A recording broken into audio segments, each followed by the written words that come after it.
May kakilala ka ba na mayaman naman, pero super tipid pa rin? O baka naman, ikaw mismo ang tinatawag nilang kuripot? Huwag kang mahihiya.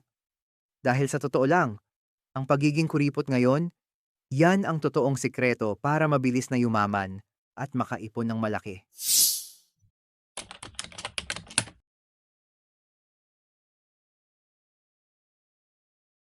Sa videong ito, hihimayin natin ang 5 pinakamalupit na sikreto ng mga kuripot, plus mga bonus and tips na siguradong magpapabago ng pananaw mo sa pera. Kuripot ka rin ba? Tara, paki-subscribe and hit the like button na rin. Baka may kakilala ka ring kuripot, i-share mo na rin ang video na ito sa kanila. Sikreto number 1. Mag-add to cart muna, huwag munang bilhin agad. Alam mo ba ang pinakamalaking kalaban ng iyong wallet? Iyan ang tinatawag na impulse buying. Yung nakita mo lang sa online shop, check out agad. Ang mga certified kuripot, may ibang diskarte dyan. Kapag may nagustuhan silang item, nilalagay lang muna nila ito sa cart. Tapos, pinapatulog muna nila ng 3 araw hanggang 1 linggo. Bakit? Dahil paglipas ng ilang araw, madalas nawawala na ang excitement mo.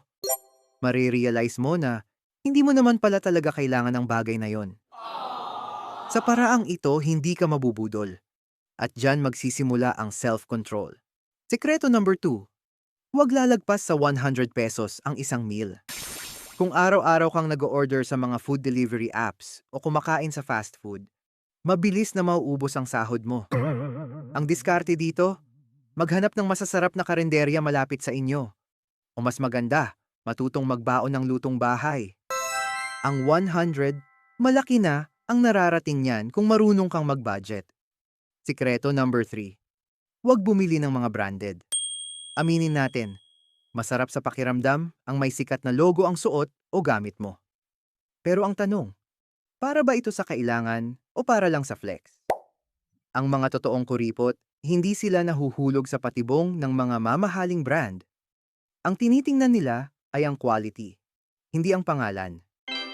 Kung ang isang plain t-shirt na walang brand ay kasing tibay naman ng may sikat na logo, doon sila sa mas mura. Hindi mo kailangang patunayan sa ibang tao na may gamit kang bago. Ang tunay na mayaman, nakikita sa laman ng bangko, hindi sa branded na sapatos. Sikreto number 4.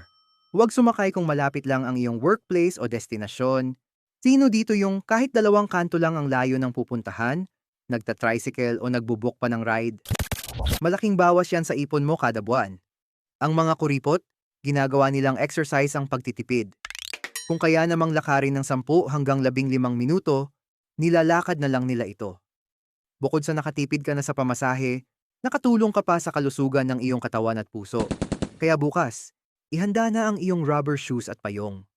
Lakad-lakad din pag may time, para ang pamasahe, diretso sa iyong piggy bank. Sikreto number 5. Huwag munang bumili kapag hindi pa sira ang gamit mo.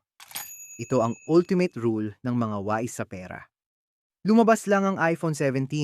Bibili agad kahit maayos pa naman ang lumang phone. Huwag ganon. Ang mga kuripot, may malalim na respeto sa kanilang mga kagamitan. Hanggang gumagana pa ang laptop, ang sapatos, o ang mga damit, gagamitin at gagamitin pa rin nila yan. Hindi sila natatablan ng peer pressure o ng uso. Ang tunay na trend na dapat mong sabayan ay ang trend ng pag-ipon at pamumuhay ng simple. Gamitin ang bagay hanggang sa ito'y masira na ng tuluyan. At dahil umabot ka sa parteng ito ng video, narito ang mga bonus tips mula sa mga pro-kuripot. Bonus tip number 1. Laging magdala ng sariling water tumbler. Malaking bawas sa gastos ang hindi pagbili ng bottled water sa labas. Bonus tip number 2. Mag-unsubscribe sa mga premium apps na hindi mo naman madalas ginagamit buwan-buwan. Ang pagiging kuripot ay hindi ibig sabihin na maramot ka. Ito ay nangangahulugan lamang na ikaw ay matalino at responsable sa perang pinaghirapan mo. Ano sa mga sikretong ito ang ginagawa mo na ngayon? I-comment mo naman sa ibaba. Maraming salamat sa panonood. Tandaan, dito sa Pera Goals PH, ang layunin natin ay gabayan ka tungo sa tamang paghawak ng pera at pag-abot ng iyong mga pangarap. Huwag kalimutang i-like ang video na ito at mag-subscribe para lagi kang updated sa susunod nating mga wealth tips. I-share mo na rin ito sa mga kaibigan mong gustong matutong mag-ipon. Hanggang sa muli, ito ang Pera Goals PH, laging tandaan. Ang wais sa pera, mabilis na makakamit ang mga pangarap.